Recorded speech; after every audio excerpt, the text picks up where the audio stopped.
Yeah, so my philosophy is when you come in to my restaurant, I make a promise to you. I promise you a perfect service, perfect environment, and perfect product. And I ask you to pay me a certain price for that. So when you come in and spend 100% of the money, and I give you 100% of my, I deliver on 100% of my promise, it's an even trade. The main thing I said to them is, hey, make sure that you have dry powder, because the future is unknown, is unknowable, and we don't know where we're going right now.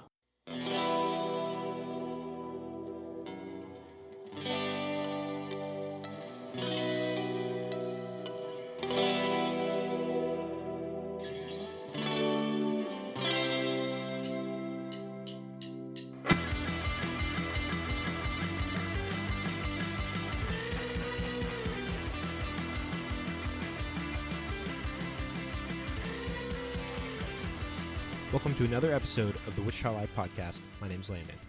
Today's sponsor is El Primo Espresso Cafe. El Primo is one of my favorite coffee shops in Wichita. Their location on the east side at Central and Woodlawn offers a comfy atmosphere, local art, and a great cup of coffee. Go check out El Primo today. Today's guest is Alex Harb. Alex came to Wichita from Lebanon in 2000 to attend Wichita State. Since then, Alex has gone on to start Ribbit Computers and Meddy's. As the founder of Meddys, Alex continues to improve the concept of fast casual dining for Mediterranean food. Meddys continues to grow with new locations now on the west side, soon to be Tulsa, and soon to be nationwide, I imagine. Alex is an incredibly nice guy and a great businessman. Enjoy my conversation with Alex Harb. All right, I'm here with Alex Harb. How are you doing, Alex? I'm doing great, thank you. Can you just briefly introduce yourself to the listeners? My name is Alex Harb. I've lived in Wichita, Kansas for the last 20 years. I came to Wichita in August 15 of 2000. I went to Wichita State. I started out with by owning computer store. Now I've owned Meddys since 2015 or late 2014, and I have a wife and three kids, and life is good now. You know what I'm Awesome. saying? Yeah. Yeah. Just going. Even amidst the pandemic and everything, it's doing all right. Yes, yeah, everything is good. It could be worse. It could be better, right? Absolutely. Yeah. That is for sure.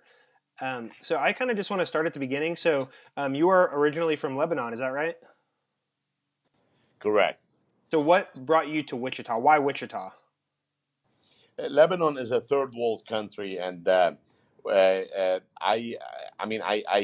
grew up in a medium income family, and Wichita didn't really know much about Wichita, but it was one of the less expensive colleges. I came here to go to Wichita State Mm-hmm. to get a computer science degree from Wichita State, and it was one of the cheaper colleges, I guess, Yeah. as an option, and it was what my parents could afford, I guess, at that time.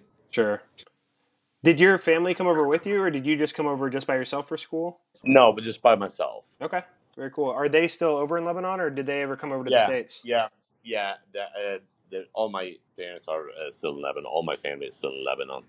That's really cool. Do you go back and visit very often? Every almost every 5 years. Yeah. Yeah.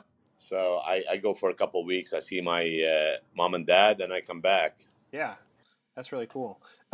Were you aware when you were coming to Wichita? I mean, I guess I've lived here since 2001. We moved from Nebraska, but were you aware of like the large Lebanese, I guess, population or culture here in Wichita? I I wasn't had really aware of it till high school, but Yeah, I had no idea. I had no idea that there was as many Lebanese people as there are. yeah, I think I've always thought that's super interesting. A couple of my good friends from high school were from Lebanon, and so I was just, I mean, I grew up out in Andover, and so there's not a whole lot of, I mean, minority people in general. So it's cool to hear about that culture and hear about, I mean, from a country that's not very close to the U.S. So Correct. Correct. Yeah. how does, I mean, like you said, it's kind of a third world country. Was there any culture shock or anything when you first came over here? Lebanon is a little bit of a melting pot. It is in the Middle East, but Mm-hmm. it's a multicultural place. Different religions, different beliefs, different color people, and Lebanese people, they're very adventurous. They're Hmm. adventurous. There's 5 million Lebanese people in Lebanon, and there's 8 million all over the world, Oh, and wow. and I'm talking about for almost like first generation. Hmm. So a lot of it's pretty much part of the culture. You turn 18 and you start looking for which country do you want to travel to, and go get your education or go work or go do something. We in the 40s we were a French colony, so we a lot of Lebanese people travel to France and they live in France, and some of them go back and some of them don't. And we were I grew up being influenced by the French, because we're a French Hmm. colony, and so there wasn't really much of a cultural shock. No, I mean, I came to Wichita. I was didn't really know what it looked like. Uh-huh. So I was expecting tall buildings and busy and subway. I had no idea that I was coming to a very quiet place, if you want to say, Sure. comparing to what I've seen in movies. Hmm. So other than that, people are really nice and friendly. So that was a little different than I've been to Europe before. So that was a little different than Europe. People in Wichita are a lot friendlier than people in other places on the planet. Right. I haven't really socialized much with people in other states, but usually, I mean, people in Wichita are extremely friendly. So that was a really good plus. Yeah, I've noticed that as well. I haven't been international too much, but just we lived down in Corpus Christi, Texas for a little while, and just have traveled kind of across the U.S. And I don't think it gets much friendlier than Wichita. Yep, absolutely. So your time at Wichita State, you were studying computer science. Did you know what you wanted to do after that? Did you just want to work with computers, or did you have a specific company or job in mind? Well, so while I was going to, my degree was in computer science, and while I was going to school, I got a job as a student test engineer at a company called. It used to be called LSI Logic. Now it's Hmm. called NetApp, Hmm. and I started doing. So I was kind of like an intern. So I started getting an idea what programming was about and what it was going to be like, and I started getting an idea based on my education what I was gonna spend the rest of my life doing, and I didn't like it. Sure. It was not the right fit for me. So I knew halfway that this is not something that I was gonna do for the rest of my life. I'm not that kind of guy that can sit on a computer and just do write a code or Hmm. I don't have the patience for it. I guess if you want to say. Yeah. So I knew that's not what I wanted to do, but I didn't know exactly what I wanted to do. Okay. So I was a Gotcha. little lost for a while. So then you didn't, after you kind of figured that out, did you, what, I mean, were you working throughout college or when did you figure that out? Because I think the next step was When I Ribbit. finished college, I pretty much so I waited on tables part time while I was going to college, and I Hmm. worked at this company. And when I was done with college, I quit both, and I started uh, I I started looking for what I wanted to do. I was unemployed for about 6 months, Hmm. and I got online and I started looking for a business to buy. I wanted to be in business. I wanted to be a businessman, I guess, but I Yeah. had no idea what business was about. I call it the wishful thinking period. Yeah. Where you really think that you know what you're doing, but you really have no idea what you're doing. And so I got on bizbuysell.com and I started looking for businesses for sale, restaurants or stores or whatever. I just Yeah. uh, it was mainly I was searching for something that was cheap. Sure. So I came across this computer store that was for sale in Omaha, Nebraska, Hmm. and I went and talked to the guy. And while I was talking to him, I he started telling me about the computer business and stuff like that, and I almost made a deal with him, but the deal didn't go through. And by the time I was done negotiating, going back and forth, I kind of got an idea what it was all about. Hmm. And I knew about computers, so Right. I was like, you know what, I'll just give it a try, see what happens. So I rented an 800 square feet store on Harry, Lincoln and Oliver, Okay. and I just opened a computer store. I mean, the place was really small. I bought some stuff online, and I started trying. You know, Yeah. Were you specializing in hardware or IT? Was it mainly the hardware side I of was. things? I actually. So I knew how to work on computers. I knew how to fix them. Hmm. I wasn't really good at it when I first started. I thought I was, but I really wasn't. But I figured it out. Right. So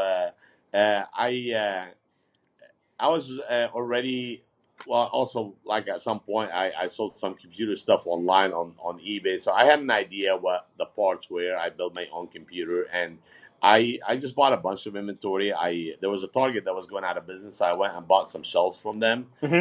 and I bought some computer parts online, and I put them on the shelves, and I set up a table to fix computers, and that's how I got started. Wow, that's really cool. I think it's super interesting that you didn't necessarily have the exact type of business in mind and you just wanted to start the business. I think a lot of people do it the opposite way. Like they're like, okay, I want to start a computer business and this is how it's going to be, or I want to start a restaurant. But you were a lot more open minded about that process.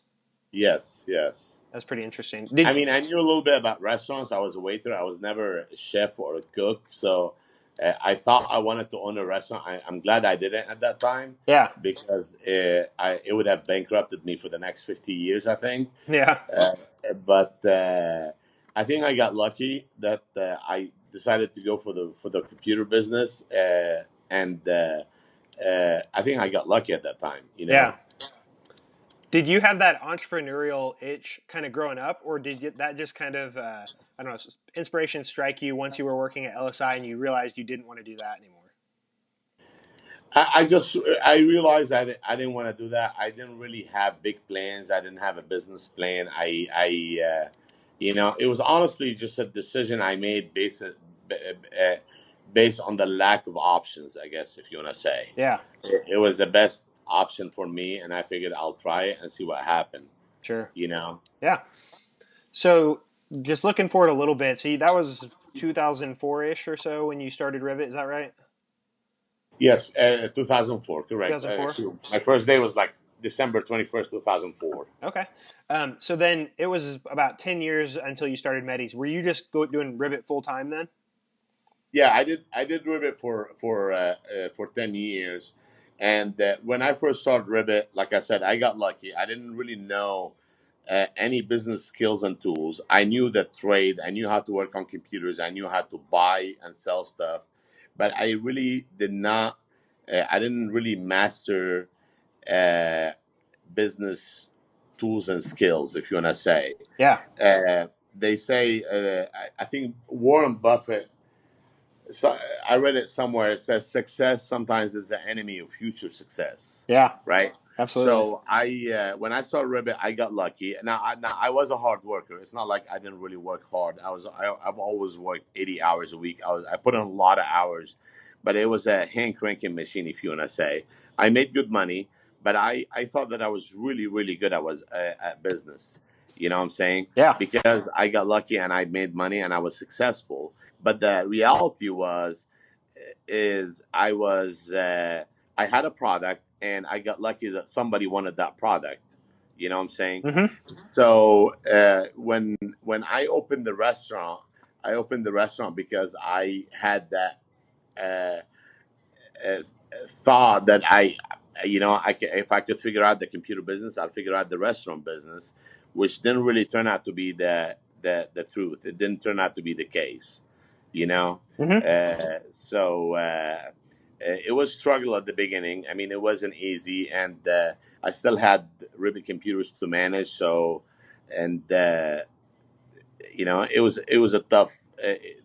It almost wiped me off. I guess wiped me out. I guess it almost bankrupted me when I started Meddys, and still had Ribbit, because Ribbit, when I started Meddys, right around the time I started Meddys, Ribbit was the business environment was changing for Meddys. All of a sudden, people were not using computers as much, and they were using phones and more often, I guess. So you didn't really, not everybody all of a sudden needed a computer and a monitor and a printer and a scanner at their house. So the business environment was changing for me, if you want to say.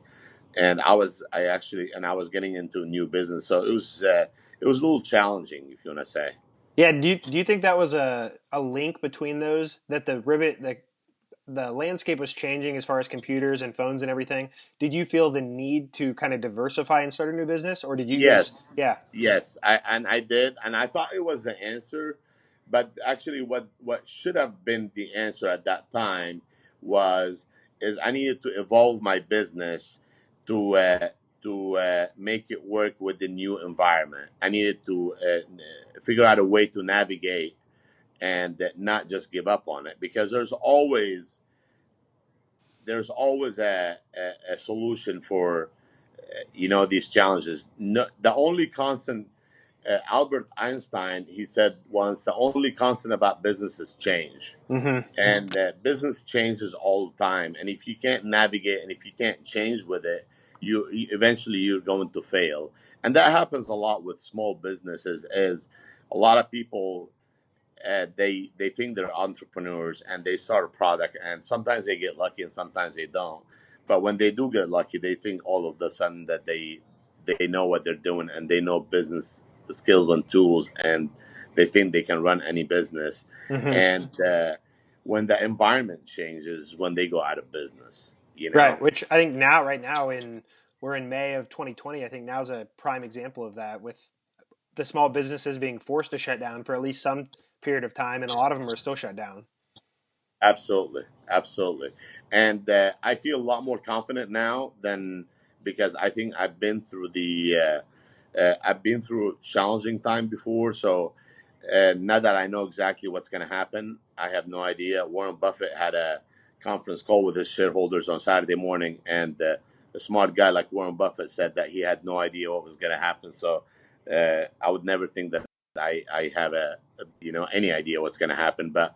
Uh, my rule of thumb is, what I tell my team is, let's prepare for the worst and hope for the best. Yeah, and I think You I know, mean, you've experienced now 2008, and as well as kind of this 2020 pandemic, and so I think you kind of have like a wartime general experience almost now. Like you can kind of, I mean, anything else that comes up, it's like, okay, I could probably handle that if I could handle these economy changing events. yeah, this is different though. This is different. This is you know, I uh, I never tell myself I can figure it out.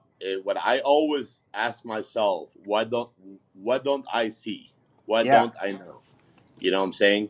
Because right now there's a lot of things that we don't know, and I literally, since March 15, I've been asking myself the same question: is what don't I know? Like what do I need to prepare for? And I am trying to make the best guess. You yeah, know what I'm saying? I guarantee you I'm gonna do the best I can, and I'm gonna do the right thing.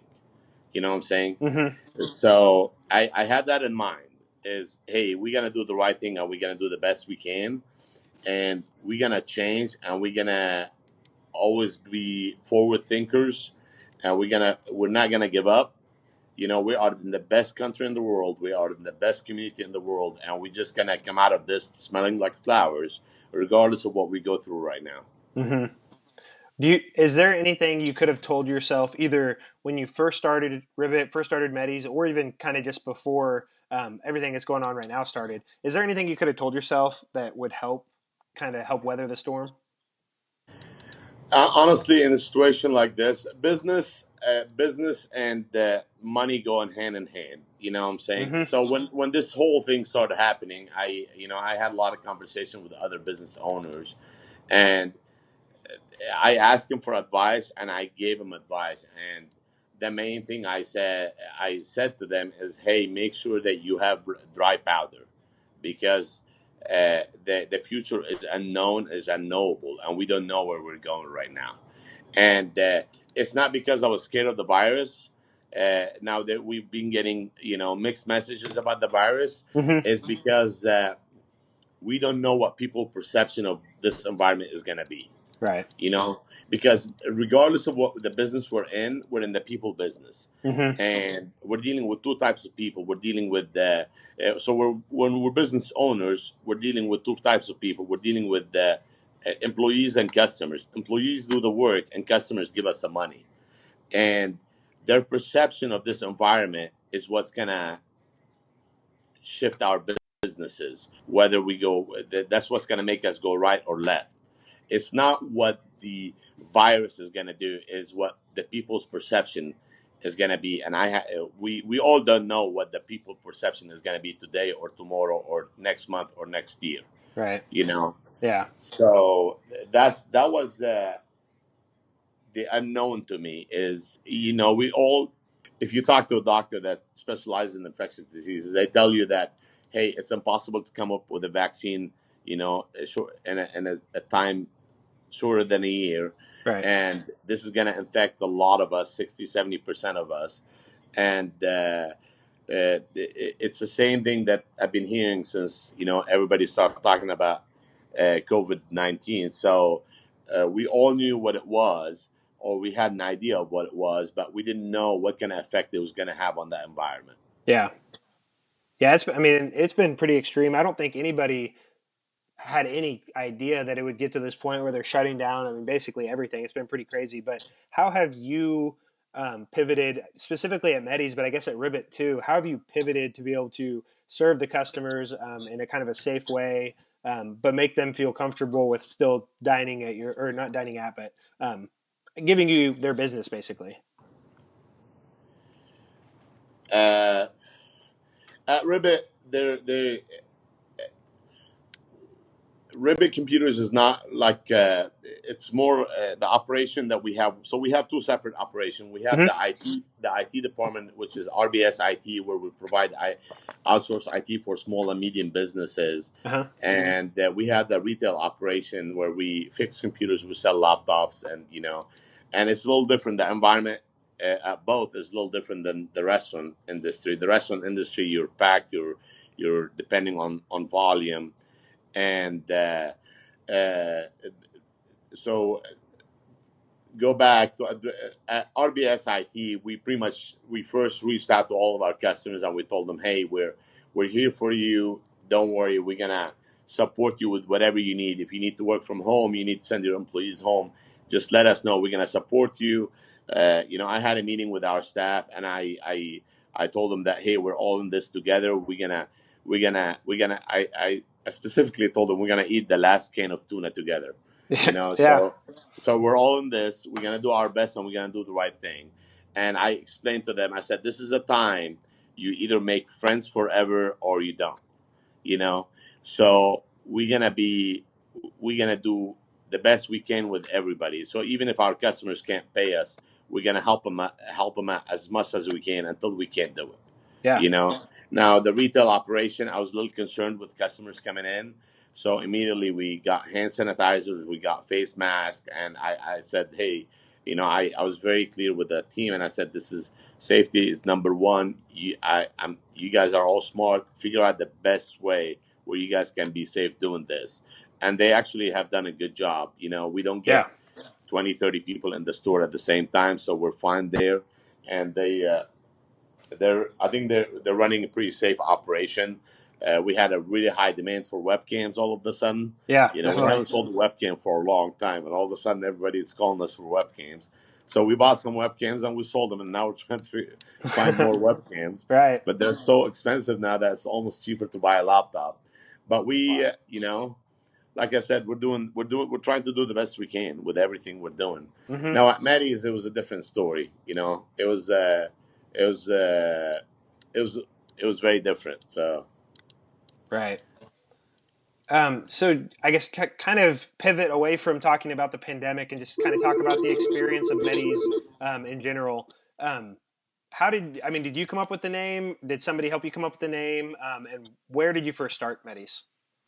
I was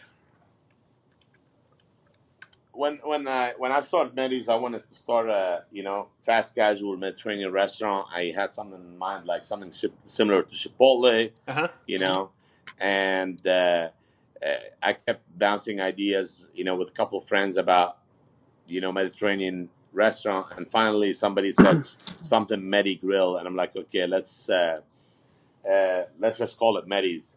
And I mean, part of the process of finding a name was finding the .com for it Yeah. and making sure that no one else is using it, because at that time I wanted to make a chain. I didn't really want to open a restaurant because and just sit there and eat like cook in it, be a chef in it or something, because I'm not a chef. So I was starting a Right. business, not necessarily like a chef restaurant. So it had to be something that was that I could expand in the future. Okay. Is that something you still want to do? Is it still? I know you're just in Wichita Absolutely. right now, but the chain. Where are the plans for the chain right now? Well, we just 3 months ago we signed a lease on a location in Tulsa, Oh, cool. and we had plans to have that open in August, sometime in August, and now we don't know exactly when we're gonna open it, but we are still gonna expand Meddys to different markets. We are ready to expand it to a different market. Yeah, and I think that's going to be huge because, like you said, I don't think. I mean, I'm not off the top of my head. I can't think of any other like big chains that serve the quality um, of Mediterranean food as like you said, the fast casual type. Thank you, thank you. And so in Wichita, just to kind of for people that might not know, you have your Harry and Rock location, Greenwich and 21st, and downtown, and then I And believe you're opening a West Side, correct? yes, on Maple and Ridge. Okay, and is I that was one just open checking yet? this morning. What's that? Is that No, that was supposed to open on May 1st. It got delayed right now, yeah? and we're hoping to get it open for curbside by June 15. Okay. Very cool.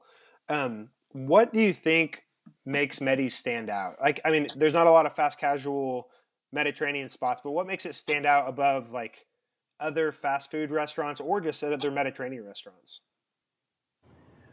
What makes Meddys is a people. Like I told you, I'm in the people business. Uh, what makes Meddys is the customers that come into Meddys, the loyal customers that love Meddys, and the people that work at Meddys and run Meddys. And that's not me; that's everyone else. I'm the guy that tries to think about ideas, and I run it by them. But they are my team at Meddys is the boots on the ground. They are the source of all value creation, and I really believe that any business, it is the team, it's the people, it's whether it's the customers or the employees. Now, yes, the product has its fair share, but I don't think it's a main element, and that's what I believe makes Meddys. It's just the people that run Meddys and the people that work at Meddys and the people that uh, you know Hmm. try to thrive for excellence every day at Meddys. Yeah. To add on that, I was listening to another podcast you were on recently here in town, or within the last few months, and you mentioned a kind of a culture that you've developed at both businesses, but especially Meddys, kind of a 5 stars or a zero approach. Can you talk about that a little bit? Yeah, so my philosophy is, when you come in to my restaurant, I make a promise to you. I promise you a perfect service, perfect environment, and perfect product. And I ask you to pay me a certain price for that. So when you come in and spend 100% of the money, and I give you 100% of I deliver on 100% of my promise, it's an even trade. You know, Hmm. for me to make you a raving fan, I have to surprise you and delight you. You know, Yeah. so that's why it's a 5 star or a zero. Because when you spend 100% of what I ask you to spend, I either win or I don't win. I either win or I lose. Hmm. You know, so that's why mistakes happen. We're not perfect, but this is when we expect you to deliver. When we hold you to a certain standard, we got to hold ourselves to the same standard. Yeah, You definitely. know, Yeah, I like and that. we always have to keep in mind that every penny is a hard-earned penny, and when we can't short, we don't expect you to short us, and we can't short you on on Hmm. what we promised you we would deliver to you. Yeah, definitely. Uh, One more thing I wanted to touch on with the restaurant was the renovations. first of all, they're incredible at all three branches. But what made you want to do the renovations to almost? I mean, to that extent, like they are very nice. There's like a really cool bar atmosphere at each one of them. What made you want to go do the renovation at each branch?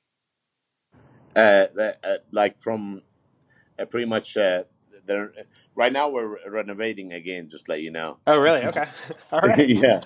So uh, it starts with the with, so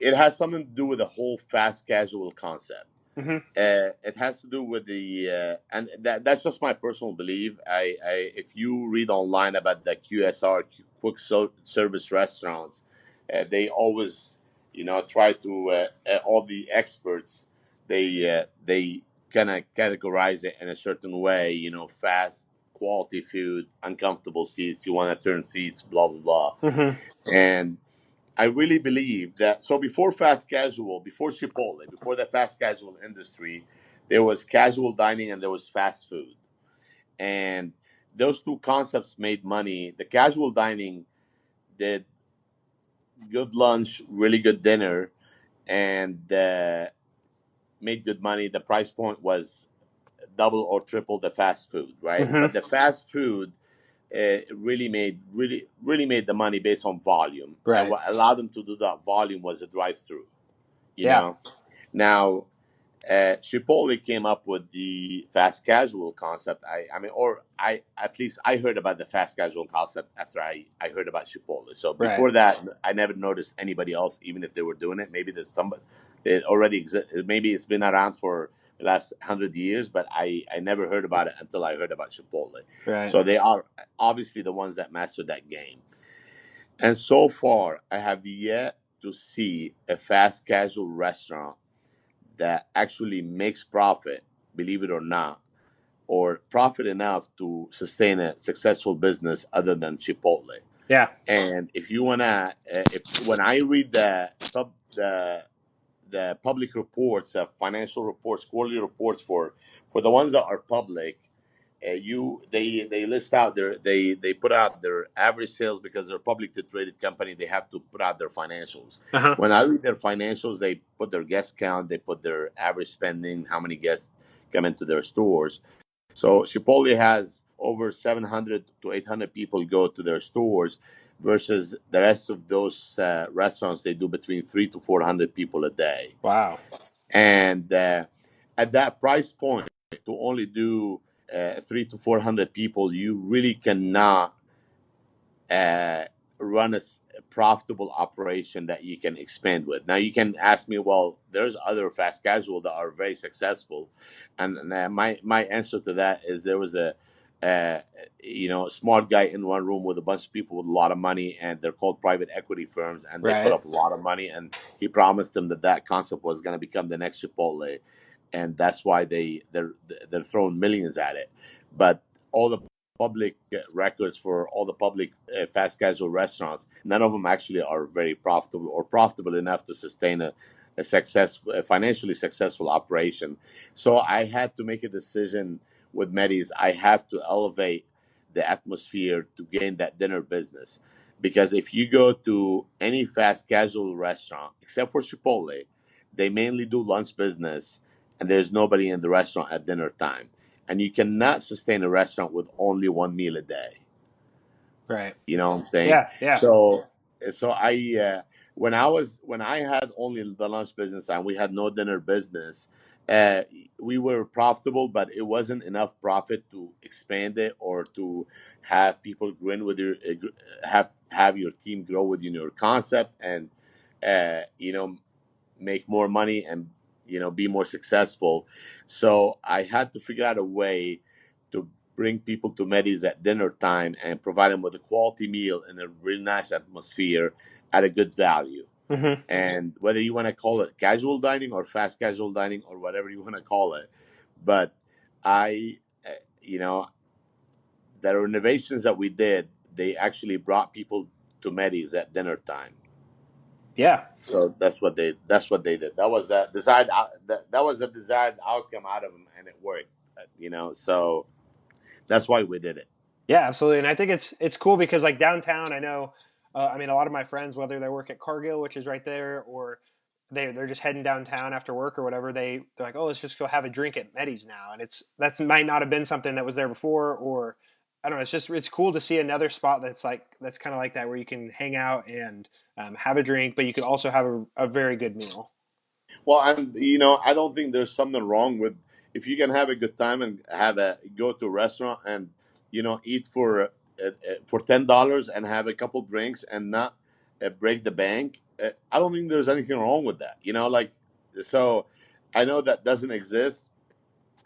Some people warn me about having identity crisis by having craft cocktail bar and I'm a fast casual restaurant, but if I am able to provide you with a quality meal for a really good value and you're able to enjoy yourself while you're there, I don't think there's anything wrong with that, honestly. No, there's So, not at all. and obviously people liked it and enjoyed it, and if they didn't, we would have changed the game. So Right. we'll keep changing it until we we pretty much we do what people want us to do.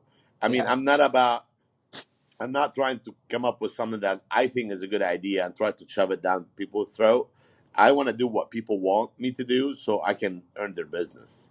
Yeah, and everyone that I've talked to, I mean, they've loved the idea of having the nice bar there and everything. The atmosphere with the live music, or the doors that can go up when the weather's nice, or the like I said, like the live music that people you have on Friday nights or whatever. It's just a really cool atmosphere. Thank you. So, is there another industry that you maybe pivot to next, or are you kind of all in on expanding Meddys and keep Ribbit going right now? I think I'm good for now. I think my main focus today is navigating through the pandemic Yeah, absolutely. and trying to come out of it bigger and better and stronger Hmm. and learn from it. I really I like being challenged. I like going through challenges because that's the time we evolve. That's the time we change. That's the time we get better at doing certain things, and we are getting better every day at doing certain things right now within Meddys. Hmm. And right now we're in the process of optimizing our takeout business. Yeah. So before we shut down, 40% of our business was to go. I expect it to become 80% for the next foreseen future. I don't know how long, Yeah. uh, and we're optimizing for that. Now we're not changing anything with the what people know about Meddys, but we need to get better at our to go business, and we're changing our layout inside the restaurant so we can do a better job. At doing more to go business, if you want to say. Yeah, I think it's interesting too. Whenever there is either like a downturn in the market or something that's unforeseen like this, it forces you to optimize and innovate. But then, if you can do that successfully, the return on that is going to be huge after this is over because you've optimized, you've streamlined things, and everything like that. I hope that's the case for us. That's I mean we're trying, so I hope that's going to be the case for us. So Hmm. you know, Yeah. So I read an article. I think it was the Wichita Business Journal. You had an interview a couple years back or whenever that was, and it said one of your greatest achievements, besides being a father, is balancing your family life and the demanding work life between all your businesses. That's a big struggle for a lot of people. I know it's a struggle for me as kind of I start my family with my wife and our newborn and balancing work and doing this podcast and everything like that. What advice do you have for people to handle this work life balance? well, honestly, I thought I was doing a good job, but now with the pandemic, I have more time to spend with my family, and I like this. I was Yeah. just talking to somebody this morning about it. I'm like, man, I'm liking this. We're doing stuff every day with the kids. Right. You know, we bought bicycles. I got them a playground. We built it in the backyard, and yesterday it was the first time we went biking, and this is something I honestly this is new to me. Like I don't think I was spending enough time, but the advice is when the only thing that's gonna allow you to spend more time with your family is your team for any business owner. You know, Yeah. uh, uh, uh, uh, a lot of small business owners, they have a hard time delegating because they're afraid that somebody is not gonna do it right. You know what I'm Yeah. saying? Because Hmm. they're that's their baby. Every business is everybody's baby, and everybody is so protective of their children. And when your business is your child, you're so protective of it, and you a lot of times, and I've gone through that before. Hmm. You end up working yourself to death because you want to make sure that it's done right. You know, what we got to realize is there's a lot of smart people around us, and we just got to give them the chance and leverage their brain power. And they can probably do, a lot of times, they can do a better job than we can, Yeah. you know? And so when we do that, we're able to get that time to spend with our family and actually have that balance.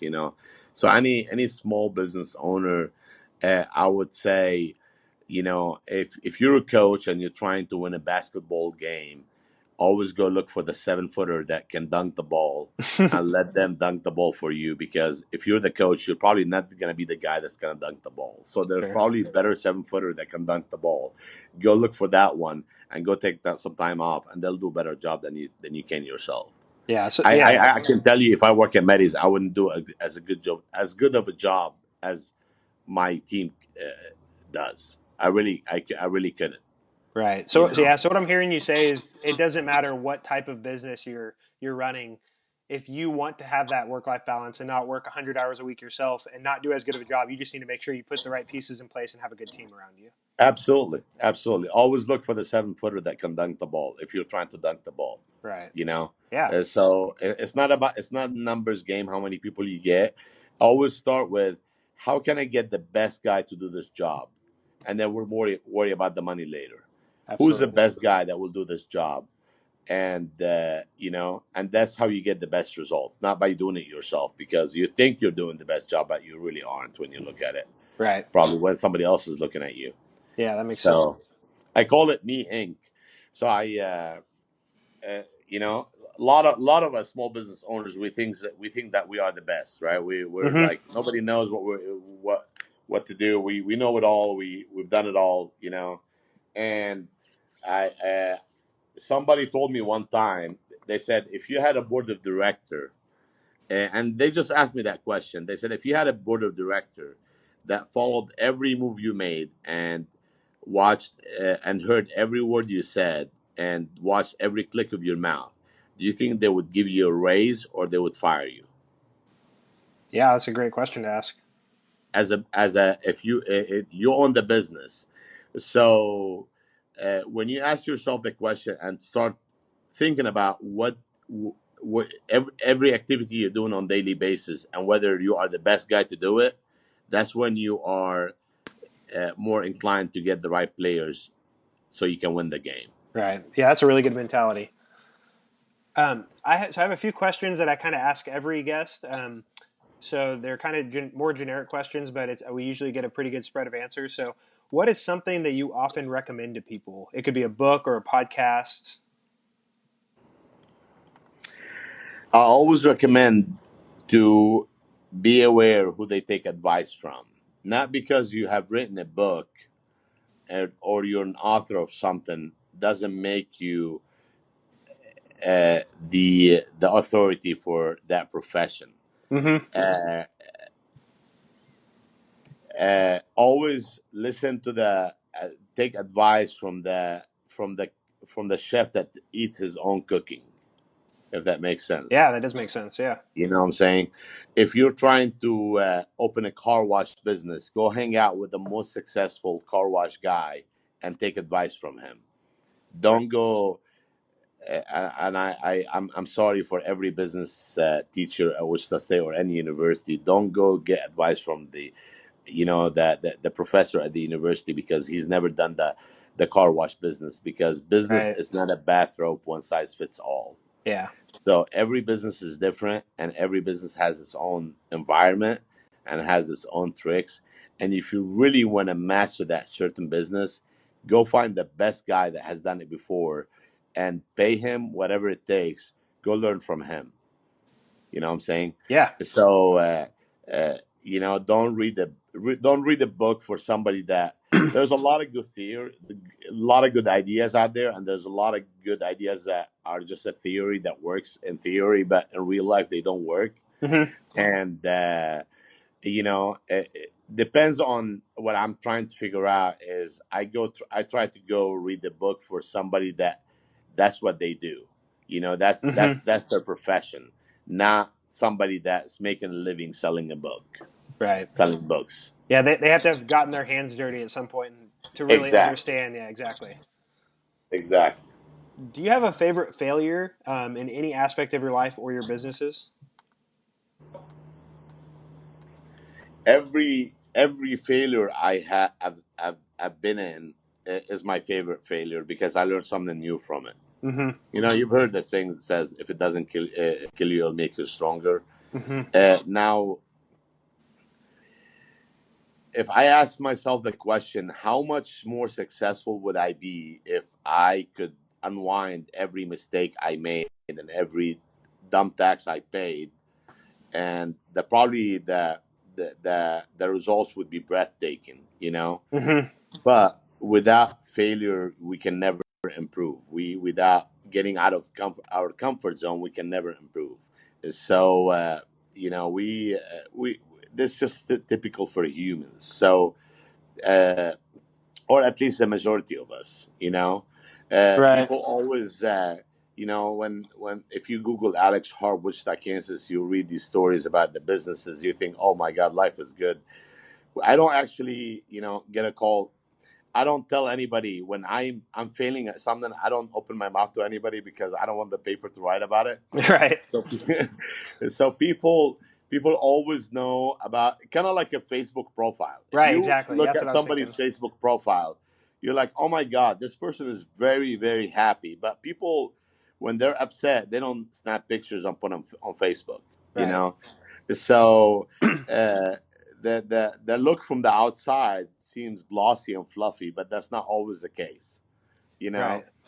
know, so every failure I think is healthy for a business owner, and immediate success sometimes it can be your enemy and can be the enemy of the future success. Mm-hmm. You know, so I think failure is healthy as long as you can come out of it and rebuild and get better. It's a shame if you keep failing with making the same mistake, Mm-hmm. you know. But as long as you improve and do better next time, there's nothing wrong with making mistakes and failing. Right. And I think, like you said, it's almost like, I mean, kind of like social media example. What people post is a highlight reel. It's not what's going on in the real world.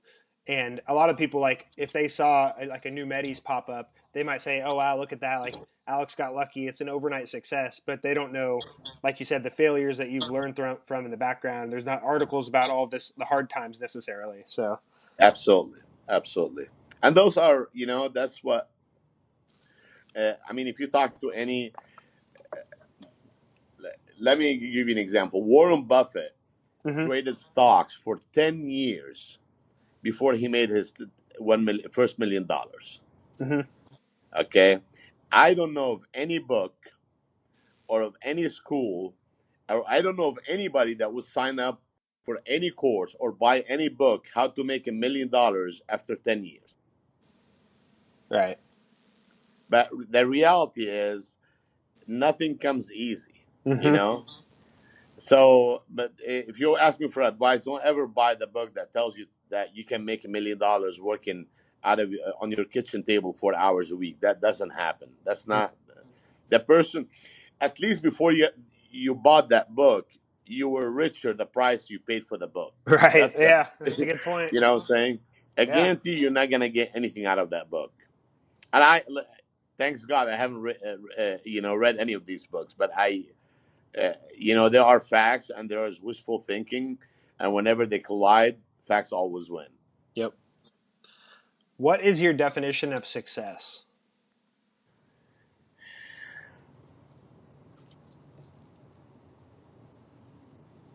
Success is giving what you got.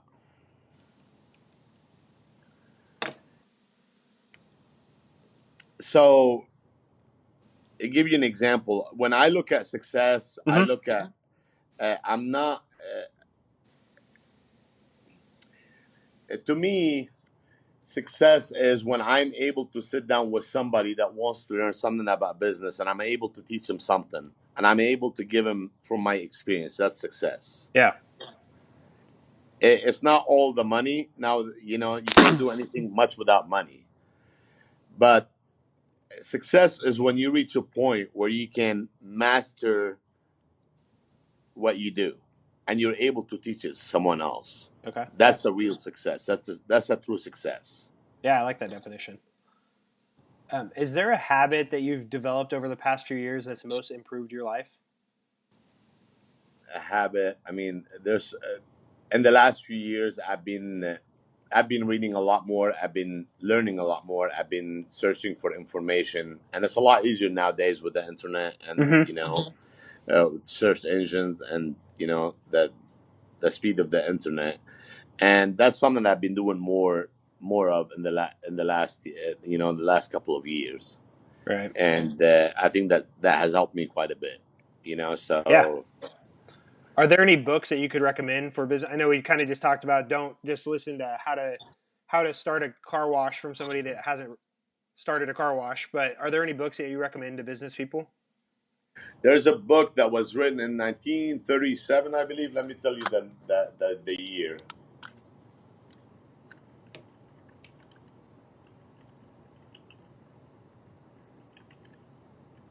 Yes, 1937. It's called Think and Grow Rich. Yep. It was written by Napoleon Hill, and I don't know how many copies have sold. Millions of, Definitely uh, millions. millions of copies. And what attracted me about that, what I was actually good about that book, is not the grow rich part; it's the think part. Right. So that book tells you to think, and what they mean by that is don't be overly optimistic and only think about the upside, and try to figure out if you can live with downside, because we tend to be always really good about estimating or thinking about what could go right, and we dream about the upside. Yep. But if you think about the downside, I think it will give you a lot of clarity on building the guardrails. So if you do fail, you don't go down deep. Yeah, that makes sense. And the only way to do that is you have to think. Use your brain. And a brain is a powerful thing and a thing. I mean, it's a powerful creation, and if you just use it and think, because I, you know, when I talk to other business owners, uh, and sometimes we're talking about business, I always say, hey, I have no idea. You probably know about your business way more than anyone else in the world, because all you have to do is just think about it yourself, really, really think about it, and not try to get an answer from someone else. Just try to come up with your own answers. Now, you can probably go read a book, and it will give you clarity on how to approach certain things, Huh. but it has to be your brain power, or maybe you and other people that are really thinking about this. Right. You know, so that's my favorite book. Yeah, because you like you said, you have to actually apply this stuff. Like you can't just passively read the book, but you have to sit down. Maybe you read a chapter and then kind of digest it and think through how it applies to whatever situation you're in or your life. Exactly, Hmm. exactly. Yeah, absolutely. Because I mean, it's very rare that you're gonna find somebody that went through the same exact situation that you're in. But what you learn from books is a concept of approaching different issues in life. Hmm. And actually, I have a friend of mine. He gave me so I broke a promise to myself. So I've never read the Bible before, Uh-huh. and I was gonna read the Bible when the pandemic started. I made a promise to myself, and unfortunately, we always tend to break promises that we make to ourselves. That I was gonna read the Bible, and I got it from a friend of mine. I told him I wanted to read the Bible, so he brought me one, Hmm. and uh, I wanted to read the Bible, and hopefully, I since now I just I admitted that I broke promise I made to myself. Mm-hmm. Before the pandemic is over, I'm gonna read the Bible. All right, that's a good goal. Uh, yeah, there's actually a lot of good stuff, in the Bible. Absolutely, The yeah. Bible gives you a lot of clarity on what to do and what not to do from what, talking to people or hearing, you know, uh, about the Bible or what's in it. So that's one of my desired outcomes in the next few weeks is to, you know, at least make progress with reading the Bible. Yeah, I'm currently working my way through as well. That's awesome. So I just have a couple quick questions about Wichita. What is your favorite part of Wichita, or what's a hidden gem in Wichita that a lot of people might not know about? I told you uh, I've always worked 80 hours a week, so I've never been a foodie. I'm not a foodie. Sure. I like all restaurants; they're all good to me. But I when my wife asks me, "What do you want to eat? What should we?" I'm like, just cook something. It's all good. Yeah. You know what I'm saying? Yeah. So. Uh, Honestly, I had those 6 acres in Benton outside of Wichita. I mean, Uh huh. I personally I love the fields. I love the country. And Sure. like when I want to go somewhere, I want to go drive on the dirt roads and just look at beautiful Kansas. Like that's what I love the most about you know this piece of land or this part of the United States is just a flat land that Mm-hmm. the greenery in the summertime or the spring. That's my favorite thing to do in Wichita. Like it's just I get out of town, go to the farm. That's my favorite thing to do. Actually, my I always tell my friends that my dream retirement is about 100 acres and some cattle and some other animals and just live Mm-hmm. on a farm. Yeah. I don't think Uh, the Kansas gets the credit from people. I mean, people here might admire it, but it doesn't get the credit it deserves for being beautiful. For like you said, just the farms and the beautiful flat landscapes. But yeah, it is beautiful, honestly. is there anything you wish Wichita had that it does not have, or what would you improve about Wichita? One way direct flights, direct flights, so we don't have Sure. to. I wish, I wish when we fly some, I wish we didn't have spent the whole day, you know, going to Denver or Dallas or Houston or so every time we wanted to go somewhere. That's the only thing. Other than that, it's perfect. Right. Is there anywhere specific you'd want a direct flight to? Uh, Not really. I honestly, regardless of the landscape or what looks like, I still Wichita is my favorite. Kansas is my favorite. Mm-hmm. It's just because maybe I've had a good life here. It's been great to me, and I always get Kansas sick or Wichita sick when I leave out of town. Whether I go to Florida or Vegas or any of these places, they really don't mean much to me. I love the simplicity of Wichita. I love the people of Wichita. It's just I truly get Wichita sick when I leave Wichita. Even when I go to Lebanon to visit my Yeah. parents, like I can't wait until I get back. And regardless of where I am, I mean, I've been to New York, I've been to Florida, and yeah, they're beautiful, but they're beautiful for about a day or two, Right. you know. Exactly. So it's just whenever I have to travel, go places, time is money. I hate to waste a whole day going from one airport to another. So I wish we had a bigger airport where we had direct flights to places. Mm-hmm. But that's about it. Other than that, I mean, it's perfect. It really is. And what makes it perfect is the people. Honestly, it's you know heaven with my growing up. My mom used to tell me is heaven without people is useless. It's nothing. You'll get tired of it in 2 days. Mm-hmm. So what makes every place special is the people that are in it. Yeah. And when the pandemic first happened, I texted a friend one time and I would be driving to work on a Friday morning, and there would be nobody on the street. And I would text a friend and say, "Man, this is depressing. Like, life is not good without people. It's not good without traffic. I miss the old life of, the people and the problems. And now it just seems like our freedom we got robbed our freedom, and we have nobody to blame. Right. And it just all of a sudden everybody is at home, and And that's what I love the most. I mean, that's what makes Wichita special is the people that are in Wichita. Like, and they really, in every occasion, in every situation, people in Wichita have proved that you know, they are great people. They really are. Wow. Yeah. So that, I mean, my last question was, what does Wichita mean to you? You covered that quite a bit right there. I mean, I agree. It's definitely the people in Wichita that make it home for me. But is there anything you could add to that? What does Wichita mean to you? It means my successes and my failures and my good times and my bad times. I mean, I I've always thought that you really start living your life after you graduate from high school, after you move out of your parents' house, and that's when you really start living. You go on your own, and you have to make every decision on your own, and you're responsible for every decision. And which that means to me the good days and the bad days, and the experience that you learn or you gain from being in business and doing business, and it's just it's been great so far. So it's just that's what it means to me. It's the best part of my life, if you want to say. Yeah, I love that.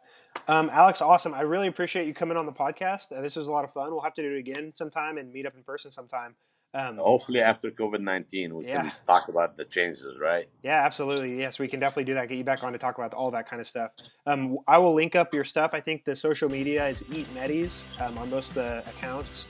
Um, yeah, thanks for coming on and stay safe. I appreciate it, Alex. I appreciate you. Stay safe as well. All Thank right, you. man. Have a good one. Appreciate it. Bye. You too. Bye bye.